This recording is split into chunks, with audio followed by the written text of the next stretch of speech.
कथा कहानी काव्य में आपका स्वागत है। मैं हूं आपकी दोस्त मनीषा। आइए सुनते हैं रविंद्रनाथ ठाकुर की रचना आंख की किरकिरी।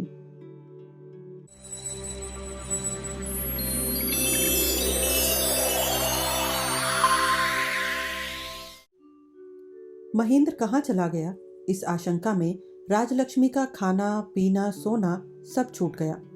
साधु चरण संभव असंभव सभी जगह उसे ढूंढते फिर रहे थे। कहीं कुछ पता नहीं लग रहा था।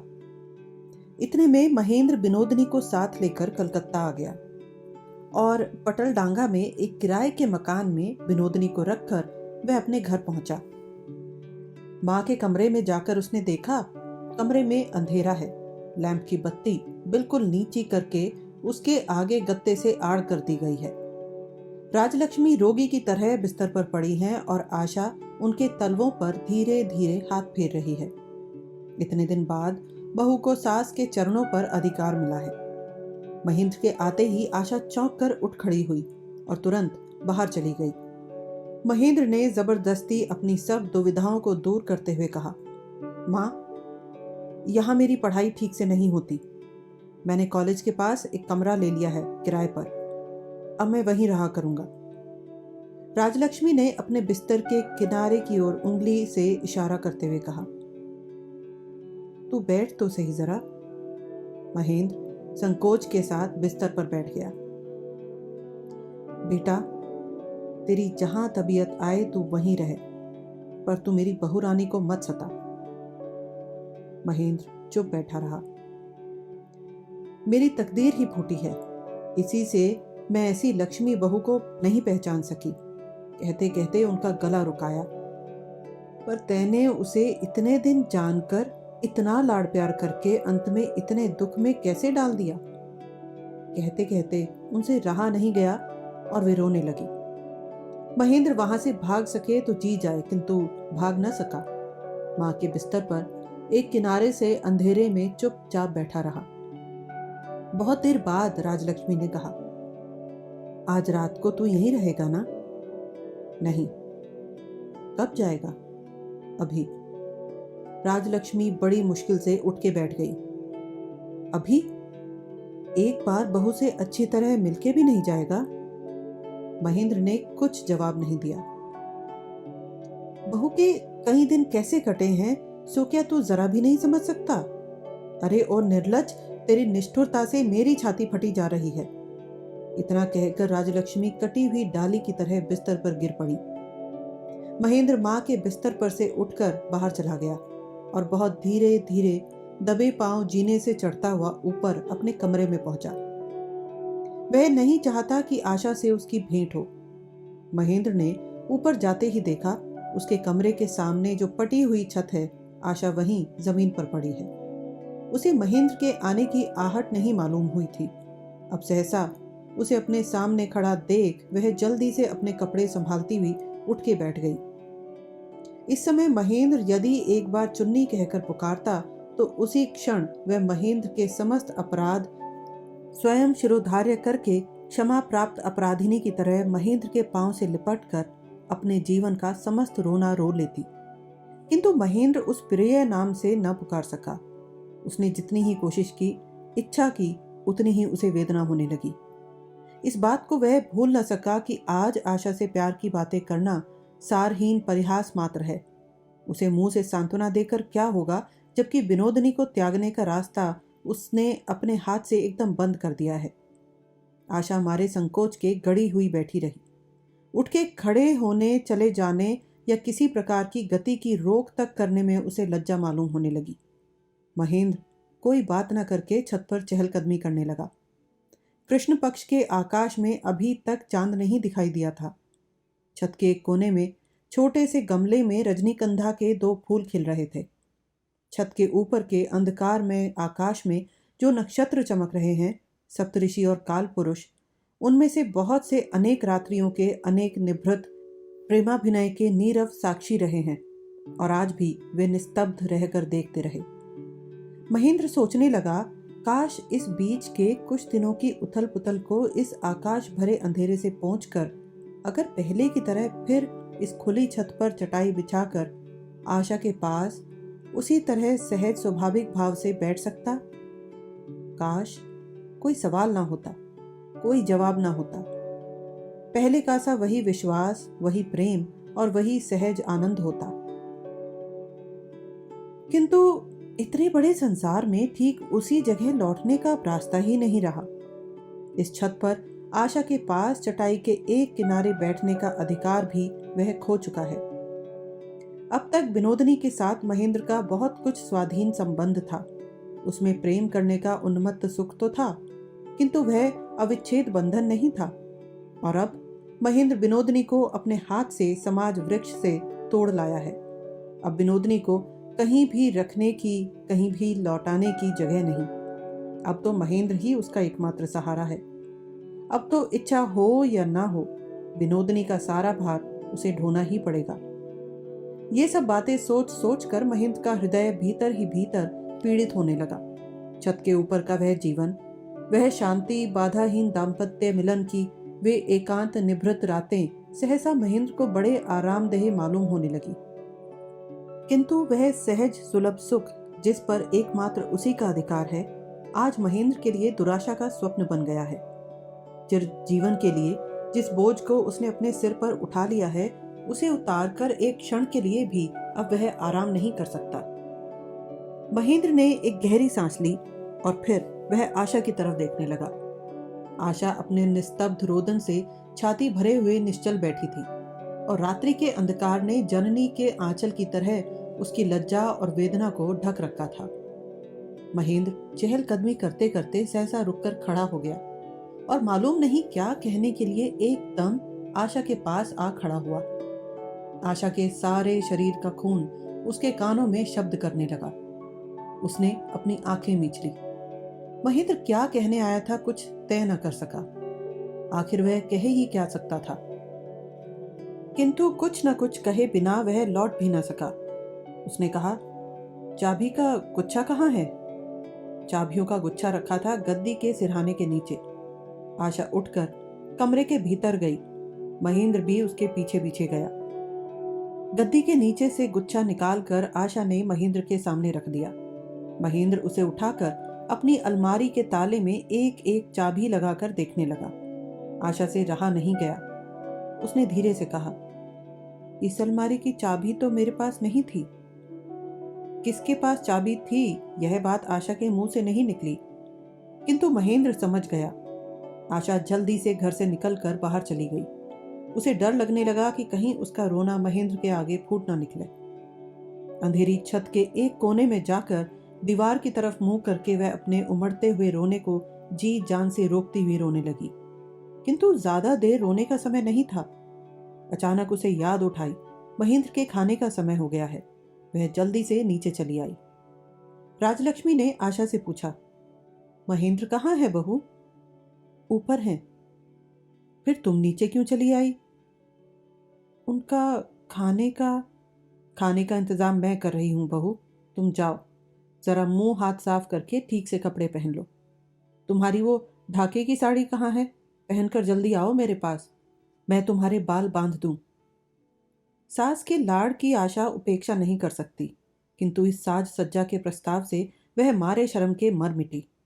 मृत्यु की इच्छा करके भीष्म ने जैसे स्तब्ध होकर वाणों की वर्षा सही थी, आशा ने भी ठीक वैसे ही राजलक्ष्मी के द्वारा किए गए साज श्रृंगार को परम धैर्य के साथ अंगीकार कर लिया। सज धज कर आशा अत्यंत धीरे धीरे दबे पांव जीने से चढ़ती हुई ऊपर पहुंची। जीने के दरवाजे से झांककर देखा, महेंद्र छत पर नहीं है। धीरे धीरे कमरे के दरवाजे के पास जाकर देखा, कमरे में भी महेंद्र नहीं है। उसकी परोसी हुई थाली ज्यों की त्यों पड़ी है। चाबी के अभाव में अलमारी का ताला तोड़कर वह कुछ जरूरी कपड़े और कॉलेज की किताबें लेकर चला गया है। दूसरे दिन एकादशी थी। अस्वस्थ और क्लिष्ट शरीर लिए राजलक्ष्मी बिस्तर पर पड़ी थी। बाहर बादल हो रहे थे और आंधी के से आसार दिखाई दे रहे थे। आशा ने धीरे धीरे कमरे में प्रवेश किया और धीरे से सास के पैरों के पास बैठकर उनके तलवों पर हाथ फेरती हुई कहने लगी, तुम्हारे लिए दूध और फल लाई हूं मां, उठ के खा लो। करुण मूर्ति पुत्र वधू की इस अनभ्यस्त सेवा की चेष्टा को देखकर राजलक्ष्मी की सूखी आंखों में आंसुओं की बाढ़ सी आ गई। वे उठ के बैठ गईं और आशा को गोद के पास बिठाकर उन्होंने उसके आंसुओं से भीगे हुए कपोल चूम लिए और पूछा, महेंद्र क्या कर रहा है बहू?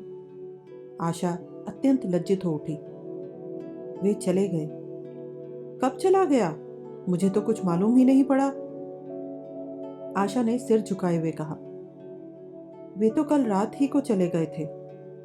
सुनते ही राजलक्ष्मी की मानो सारी कोमलता ही जाती रही। बहू के प्रति उनके लाड प्यार के स्पर्श में रस का लेश मात्र न रहा। आशा उस नीरव लांछना का अनुभव करके सिर नीचा करके चुपचाप वहां से चली गई। पहली रात को महेंद्र जब विनोदनी को पटल डांगा के मकान में छोड़कर अपने कपड़े वगैरह लेने घर गया था, विनोदनी तब कलकत्ते के विश्रामहीन जन तरंग के कोलाहल में अकेले बैठी हुई अपने विषय में विचार कर रही थी। संसार में उसका आश्रय स्थल किसी भी समय काफी विस्तृत नहीं था, फिर भी उसके लिए एक करवट गर्म हो उठने पर दूसरी करवट सोने की जरा सी जगह थी। किंतु आज उसका आश्रय स्थान अत्यंत संकीर्ण हो गया है।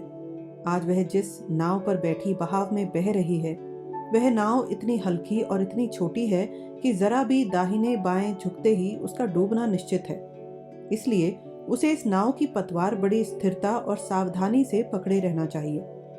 जरा सी गलती होते ही, जरा सा हिलते डुलते ही उसी क्षण वह अथाह पानी में जा गिरेगी। इस अवस्था में किस रमणी का हृदय नहीं कांपेगा? पराये मन को पूरी तरह वश में रखने के लिए जितने छल बल और हाव भाव की जरूरत है, इस संकीर्णता में उतने के लिए अवकाश कहाँ है? एकदम महेंद्र के मुकाबले में रहकर उसे सारा जीवन बिताने के लिए तैयार रहना होगा। दोनों में भेद सिर्फ इतना ही है कि महेंद्र के पास किनारे लगने का उपाय है और विनोदनी के पास कुछ भी नहीं है। विनोदनी अपनी इस असहाय अवस्था को जितना ही स्पष्ट रूप से समझने लगी, उतना ही वह अपने मन में बल संचय करने लगी। कोई ना कोई उपाय तो उसे करना ही पड़ेगा। इस तरह वह कैसे रह सकती है? जिस दिन से विनोदनी ने बिहारी के आगे अपना प्रेम प्रकट किया है, उसी दिन से उसके धैर्य का बांध टूट गया है। जिस उद्यत चुंबन को वह बिहारी के मुंह के आगे से लौटा लाई है, उसे संसार में और कहीं भी उससे उतार कर रखते नहीं बन रहा है। उसे वह पूजा के अर्घ्य के समान देवता के लिए अहोरात्र वहन करती ही फिर रही है। अब विनोदनी का मन किसी भी अवस्था में एकदम पतवार छोड़ना नहीं जानता। निराशा को वह स्वीकार ही नहीं करता। उसका मन प्राणों की बाजी लगाकर बार बार यही कह रहा है, मेरी यह पूजा बिहारी को स्वीकार करनी ही पड़ेगी। विनोदनी के इस दुर्दमनीय प्रेम के साथ उसकी आत्मरक्षा की एकांत आकांक्षा भी शामिल हो गई। बिहारी के सिवा उसके लिए और कोई उपाय ही नहीं। महेंद्र को उसने खूब अच्छी तरह पहचान लिया है। उस पर निर्भर करने से वह मार नहीं ढो सकता।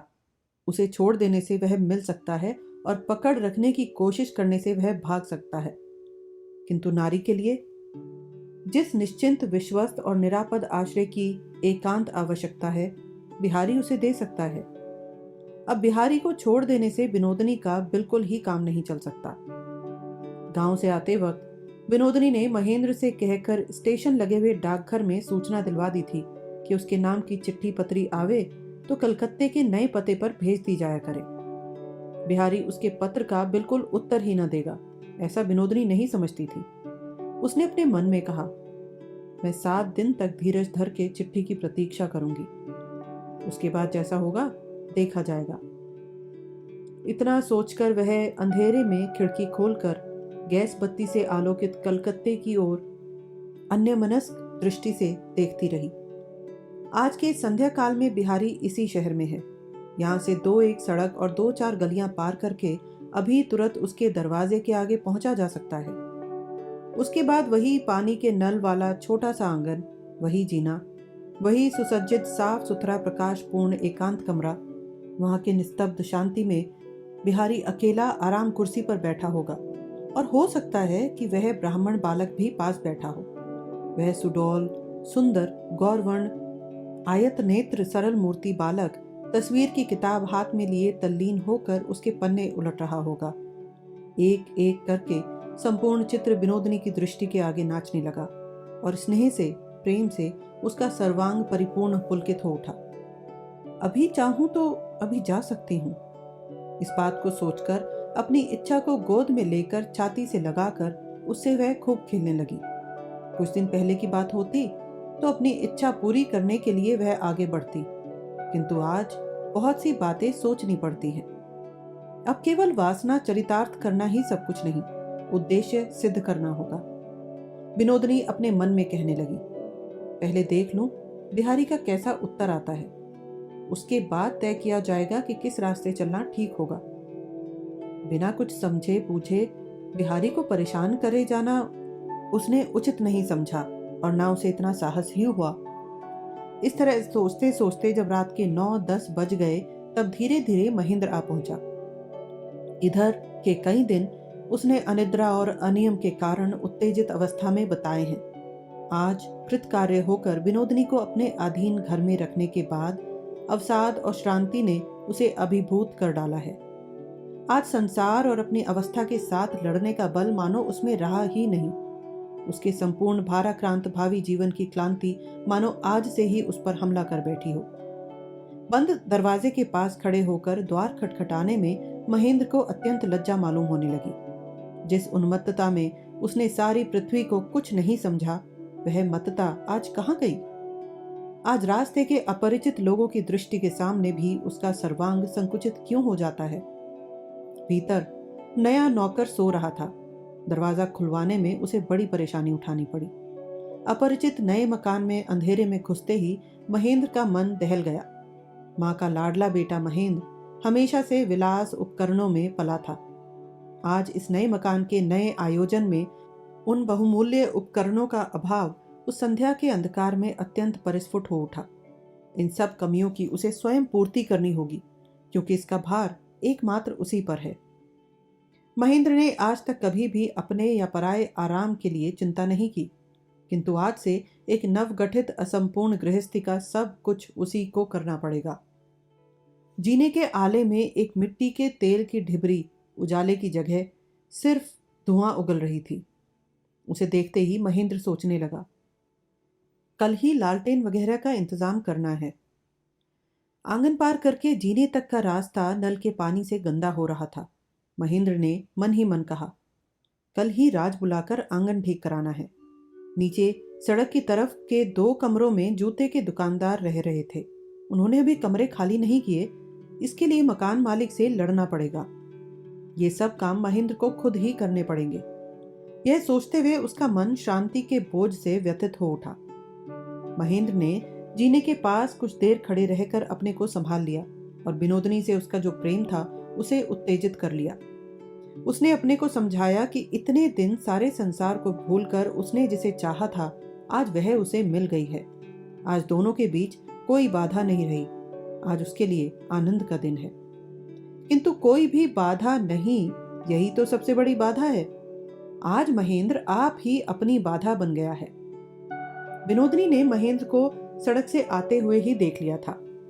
देखते ही अपने ध्यानासन से उठकर उसने कमरे की बत्ती जला दी और एक कसीदा हाथ में लेकर सिर झुकाए उसे काढ़ने लगी। यह कसीदा काढ़ना विनोदिनी के लिए एक आवरण है। इसके अंतराल में मानो उसका कोई आश्रय हो। महेंद्र ने कमरे में घुसते हुए कहा, विनोद, यहाँ तुम्हें दिक्कत तो जरूर हो रही होगी। विनोदिनी ने कसीदा काढ़ते हुए ही कहा, नहीं तो कोई दिक्कत नहीं। 2 ही 4 दिन में मैं पूरा असबाब और ज़रूरी चीज़ बस ले जाऊंगा। तब तक के लिए तुम्हें और भी ज़रा तकलीफ उठानी पड़ेगी। नहीं, ऐसा तुम हरगिज़ नहीं कर सकते। अब तुम्हें यहाँ कुछ भी लाने की ज़रूरत नहीं। जो है यहाँ वही मेरे लिए ज़रूरत से बहुत ज़्यादा है। अभागा, मैं भी क्या उस ज़रूरत से ज़्यादा में शामिल हूँ? अपने को इतना ज़्यादा नहीं समझना चाहिए। जरा विनय रखना अच्छा है। इस निर्जन दीपलोक में कार्यरत नतमस्तक विनोदिनी की आत्मसमाहित मूर्ति देखकर महेंद्र के मन में क्षण में फिर पहले जैसा मोह का संचार हो उठा। अपना घर होता तो महेंद्र विनोदिनी के पैरों के पास जा पड़ता, किंतु यह तो उसका घर नहीं, इसीलिए उससे ऐसा करते नहीं बना। विनोदनी आज असहाय है। एकांत रूप से वह महेंद्र की मुट्ठी में है और अपने को संयत ना रखना महेंद्र के लिए बड़ी लज्जा और कायरता की बात होगी।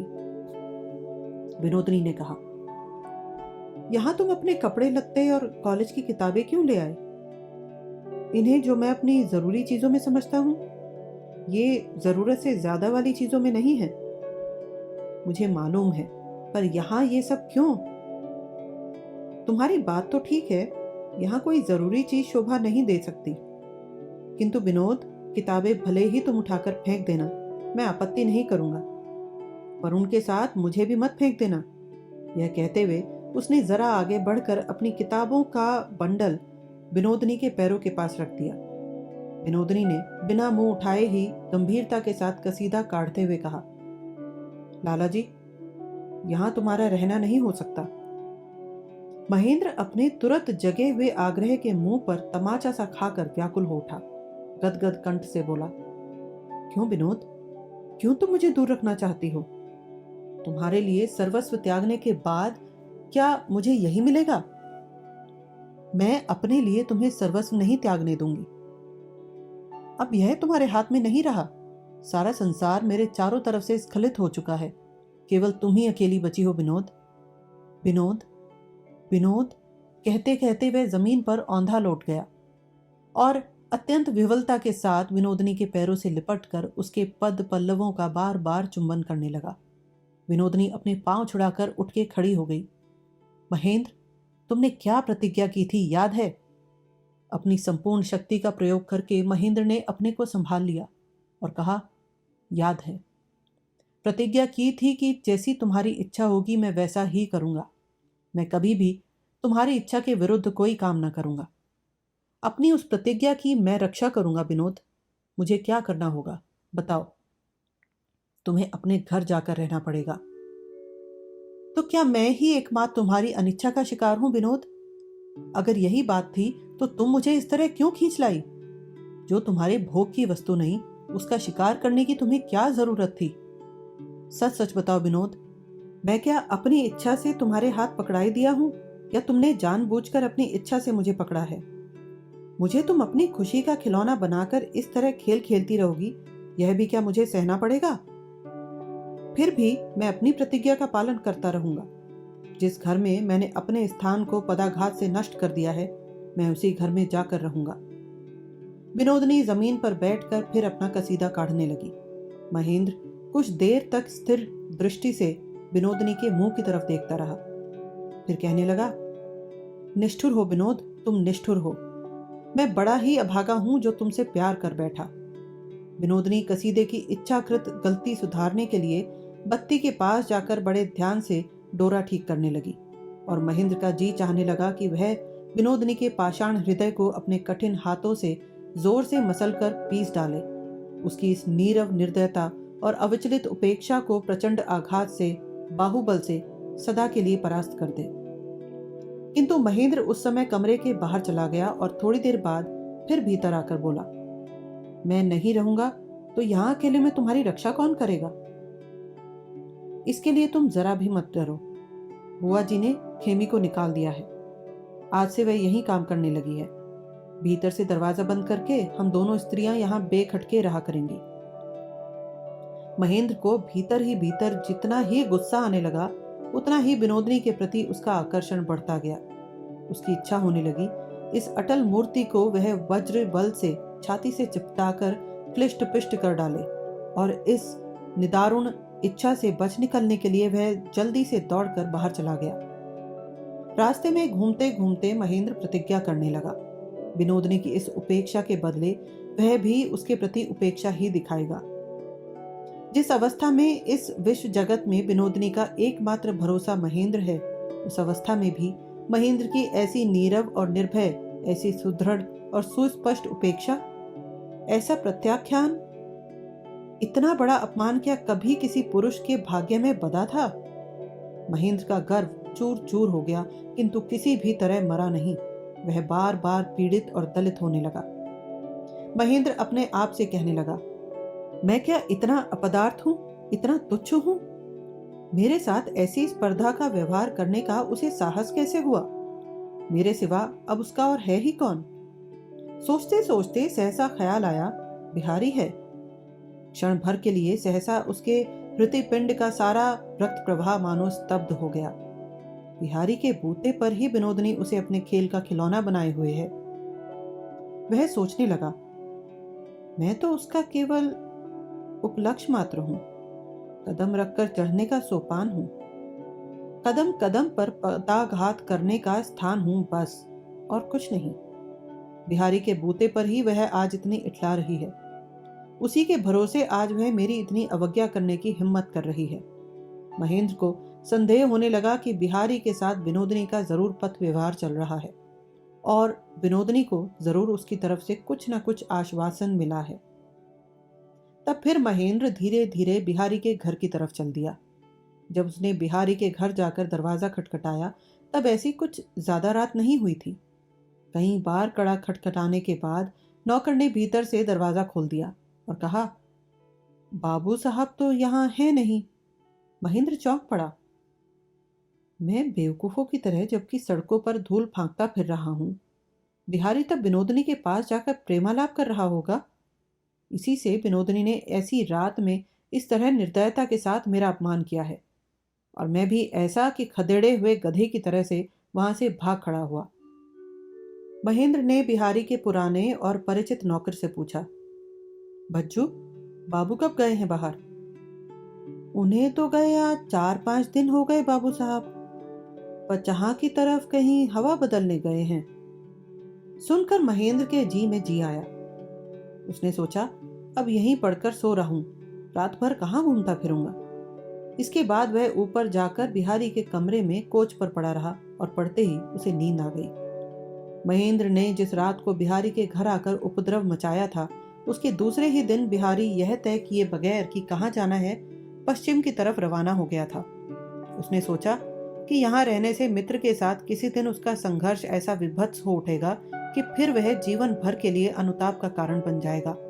इसीलिए वह कलकत्ता छोड़कर चला ही गया। दूसरे दिन महेंद्र की जब आंख खुली तब दिन के 11 बज चुके थे। उठते ही सामने की तिपाई पर उसकी नजर पड़ी। देखा कि विनोदनी के हाथ का लिखा बिहारी के नाम का एक लिफाफा पत्थर के पेपर वेट के नीचे दबा रखा है। चट से उसने लिफाफा उठा लिया। देखा कि अब तक वह खोला नहीं गया है। प्रवासी बिहारी के लिए वह तिपाई पर पड़ा इंतजार कर रहा था। कांपते हुए हाथों से महेंद्र जल्दी से उसे खोलकर पढ़ने लगा। यही चिट्ठी विनोदनी ने अपने गांव से बिहारी को लिखी थी और अभी तक इसका उसे कोई जवाब नहीं मिला था। चिट्ठी का प्रत्येक अक्षर महेंद्र को बिच्छू की तरह डंक मारने लगा। बचपन से बिहारी महेंद्र के अंतराल में ही पड़ा था। संसार के स्नेह प्रेम के नाम पर महेंद्र देवता का सूखा निर्माल्य ही अब तक उसके भाग्य में बदा था। आज महेंद्र स्वयं प्रार्थी है और बिहारी है विमुख। फिर भी महेंद्र को ढकेल कर विनोदनी ने इस अरसिक बिहारी को ही वरण कर लिया। महेंद्र की भी विनोदनी की 2-4 चिट्ठियां मिली, किंतु बिहारी की इस चिट्ठी के आगे वे नितांत कृत्रिम हैं। सिर्फ बेवकूफ को बहलाने की कोरी छलना है और कुछ नहीं। फिर उसे विनोदनी की उस व्यग्रता की याद उठाई जो उसने गांव से चलते वक्त डाकखाने को अपने नए पते की सूचना दिलाने के लिए प्रकट की थी, और तब उसके कारण का भी उसे पता लग गया। विनोदनी आज अपने संपूर्ण प्राण मन से प्रतिक्षण बिहारी के उत्तर की प्रतीक्षा कर रही है। पूर्व प्रथा के अनुसार मालिक की अनुपस्थिति में भी भज्जू नौकर ने महेंद्र के लिए चाय बनाई और बाजार से जलपान ले आया। महेंद्र नहाना निबटना भूल गया। गरम बालू पर पथिक जैसे जल्दी जल्दी कदम रखता हुआ चलता है, महेंद्र उसी तरह क्षण क्षण में विनोदनी की ज्वालामय चिट्ठी पर जल्दी जल्दी आंखें फेरने लगा। मन ही मन वह प्रतिज्ञा करने लगा, विनोदनी से अब वह बिल्कुल ही नहीं मिलेगा।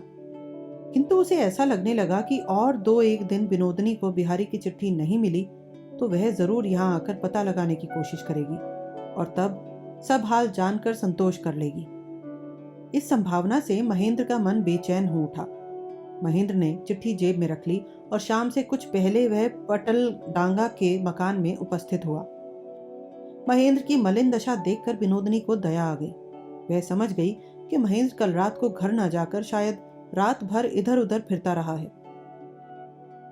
कल रात को घर नहीं गए थे क्या? नहीं, विनोदनी ने व्यस्तता के साथ कहा। अब तक कुछ खाया पिया भी या नहीं? इतना कहते हुए सेवा परायणा विनोदनी उसी क्षण भोजन का प्रबंध करने को तैयार हो गई। रहने दो, मैं खाकर आया हूं। कहाँ खा आए? बिहारी के घर। क्षण भर के लिए विनोदनी का चेहरा पीला पड़ गया।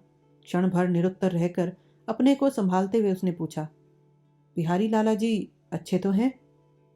हाँ, अच्छा ही है, पर छां की तरफ हवा बदलने चला गया है। महेंद्र ने यह बात ऐसे कही जैसे बिहारी आज ही रवाना हुआ हो। विनोदनी का चेहरा और एक बार पीला पड़ गया और फिर उसने अपने को संभालते हुए कहा, ऐसे चंचल आदमी मैंने बहुत कम देखे हैं। हमारी सब बातें उन्हें मालूम हो गई, मालूम होता है। बहुत नाराज थे क्या? नहीं तो। ऐसी असह्य गर्मी में क्या शौक से कोई पश्चिम घूमने जाता है? मेरे विषय में कुछ कह रहे थे क्या? कहने को क्या था? यह लो, बिहारी की चिट्ठी। इतना कहकर विनोदनी के हाथ में चिट्ठी देकर महेंद्र तीव्र दृष्टि से उसके चेहरे का भाव देखने लगा। विनोदनी ने जल्दी से चिट्ठी ले ली। खुली हुई चिट्ठी थी और लिफाफे पर उसी के हाथ का बिहारी का पता लिखा हुआ था। उसने लिफाफे में से चिट्ठी निकाल कर देखी, उसी की लिखी हुई चिट्ठी है। उलट पुलट कर देखने लगी, किंतु कहीं भी बिहारी के हाथ का लिखा हुआ कोई जवाब उसे नहीं दिखाई दिया। थोड़ी देर चुप रहकर विनोदनी ने महेंद्र से पूछा, यह चिट्ठी तुमने पढ़ ली है? विनोदनी के चेहरे का भाव देखकर महेंद्र के मन में भय का संचार हुआ। वह चट से झूठ कह बैठा, नहीं। विनोदनी ने चिट्ठी के टुकड़े टुकड़े कर डाले और फिर उन टुकड़ों को भी रत्ती रत्ती फाड़ कर खिड़की से नीचे फेंक दिया। मैं घर जा रहा हूं। विनोदनी ने उसकी बात का कोई उत्तर नहीं दिया। तुम जैसा चाहती थी मैं वैसा ही करूंगा। 7 दिन मैं अपने घर में ही रहूंगा। कॉलेज जाते वक्त रोज एक बार यहाँ की देखभाल करके खेमी को समझा जाया करूंगा। तुमसे मिलकर मैं तुम्हें अब परेशान न करूंगा। विनोदनी को महेंद्र की कोई बात सुनाई दी या नहीं कौन जाने, किंतु उसने कुछ जवाब नहीं दिया। वह खुली हुई खिड़की के बाहर अंधेरे आकाश की ओर देखती रही। महेंद्र अपना सामान लेकर चलता बना। विनोदनी सूने कमरे में बहुत देर तक जड़ सी बैठी रही और अंत में अपने को मानो जी जान से सचेतन करने के लिए छाती की चोली फाड़कर अपने आप को निष्ठुरता के साथ पीटने लगी। आवाज सुनकर खेमी दौड़ी आई और बोली, बहू जी यह क्या कर रही हो? तू जा यहां से, कहकर गरजते हुए विनोदनी ने खेमी को कमरे से बाहर निकाल दिया।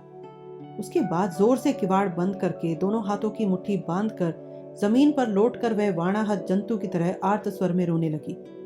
इस तरह विनोदनी अपने को क्षत विक्षत करके मुक्त वातायन के नीचे सारी रात मूर्छित सी पड़ी रही। सवेरे कमरे में सूर्यलोक प्रवेश करते ही सहसा उसे संदेह हुआ, बिहारी अगर न गया हो, महेंद्र ने अगर उसे भरमाने के लिए झूठ कहा हो। उसी क्षण उसने खेमी को बुलाकर कहा, खेमी तू अभी जा, बिहारी लाला जी के घर जाकर पता लगाकर आ कि वे कहाँ हैं। खेमी ने घंटे भर बाद वापस आकर कहा, बिहारी बाबू के घर के तो सब दरवाजे जंगले बंद थे। दरवाजा खटखटाने पर नौकर ने भीतर से कहा, बाबू घर में नहीं है, पश्चिम की तरफ घूमने गए हैं। विनोदनी के मन का संदेह दूर हो गया।